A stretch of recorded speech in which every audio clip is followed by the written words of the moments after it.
మాజీ SIB DSP Praneeth రావు కేసులో కొత్త విషయాలు బయటపడుతున్నాయి. లాకర్ రూమ్ లో పనిచేసే సిబ్బందికి ప్రమోషన్ ఆశ చూపి వారితో అవినీతికి పాల్పడినట్లు విచారణలో బయటపడింది.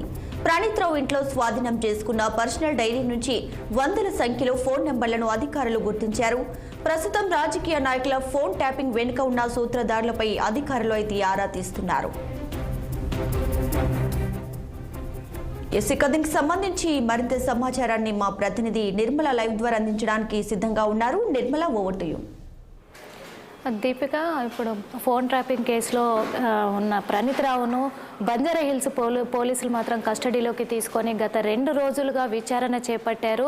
ఈ 2 రోజుల్లో కూడా తను ఎన్ని ఫోన్లను ట్రాప్ చేశారు, ఆ ఫోన్లలో ఉన్న డేటాని మళ్ళీ ఏం చేశాడు, అదే కాకుండా తను హార్డ్ డిస్క్లను ఏం చేశాడు, సిస్టమ్లను ఏం చేశాడు, తను ఈ ఫోన్ ట్రాపింగ్లు చేసే మొత్తం కూడా ఆ డేటాని అసలు ఎలా తను ఆ డేటాను ట్రాప్ చేశాడు, ఏం చేశాడో, అవి ధ్వంసం చేసినవి కూడా ఎక్కడ పడేశాడు అనే నిజాలు కూడా ప్రణీత్ రావు ఒప్పుకున్నాడు. ఆ సిస్టమ్స్ కావచ్చు, అలాగే హార్డ్ డిస్క్లను కావచ్చు, తను ధ్వంసం చేసి ఎటువంటి ఆధారాలు కూడా దొరకకుండా అడవిలో పడేశాను అని కూడా తను ఒప్పుకున్నట్టుగా కూడా సమాచారం అందుతుంది.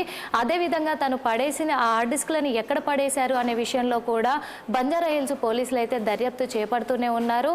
అంతేకాకుండా తను ఎందుకు ఇలా ఒక గొప్ప పదవిని కూడా స్వీకరించిన ప్రణీత్ రావు ఇలాంటి ట్రాపింగ్కి ఎందుకు పాల్పడ్డారు, ఇంతటి నేరానికి కూడా ఎందుకు ఈ స్కామ్ చేయడానికి గల కారణాలేంటి, అసలు దాని వెనకాల మరి రాజకీయ నాయకులు ఉన్నారా లేకపోతే వ్యాపారవేత్తలు ఉన్నారా ఏంటి అనే దానిపైన కూడా ఇంకా కేసు విచారణ మాత్రం కొనసాగిస్తూనే ఉన్నారు. ఈ రోజు 3వ రోజుకు చేరుకునింది. అదేవిధంగా తను రాజకీయ నాయకులు ప్రముఖ నాయకుల ఫోన్ నెంబర్లను కూడా ట్రాప్ చేసినట్టుగా తెలుస్తుంది.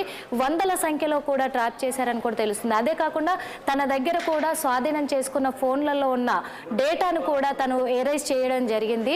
ఆ ఎరేజ్ చేసిన ఆ డేటాను కూడా మళ్ళీ ఇప్పుడు పంజాగుట్ట పోలీసులు అయితే దాన్ని రీట్రైవ్ చేయడానికి కూడా ట్రై చేస్తున్నారు. అది రీట్రైవ్ చేసే ఆ ప్రయత్నంలో కూడా ప్రణీత్ రావుని విచారించడం కూడా జరుగుతుంది. అదే కాకుండా దీని వెనకాల ఉన్న ఇంకా నాయకులు ఎవరైనా ఉన్నారా, లేకపోతే ఇప్పుడు డిఎస్పీ ప్రణీత్ రావు వెనకాల తనతో పాటు వర్క్ చేస్తున్న వాళ్ళు ఇంకెవరైనా ఉన్నారా, వాళ్ళను కూడా వెలుగులోకి తీసుకొచ్చే ప్రయత్నంలో కూడా బంజారా హిల్స్ పోలీస్ స్టేషన్లో కూడా పోలీసులు అయితే తనని విచారణ జరిపిస్తున్నారని కూడా తెలుస్తుంది.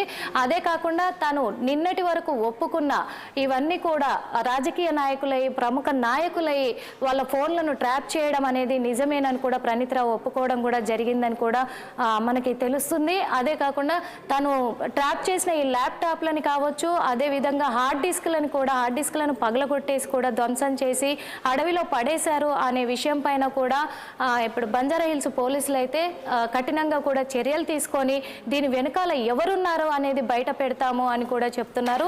ఈ రోజు 3వ రోజు కూడా విచారణ జరిపిస్తున్నారు కాబట్టి ఈ రోజు మరికొన్ని సంచలనమైన విషయాలు కూడా వెలికిలోకి వస్తాయి అని కూడా సమాచారం ఉంది. దీపిక.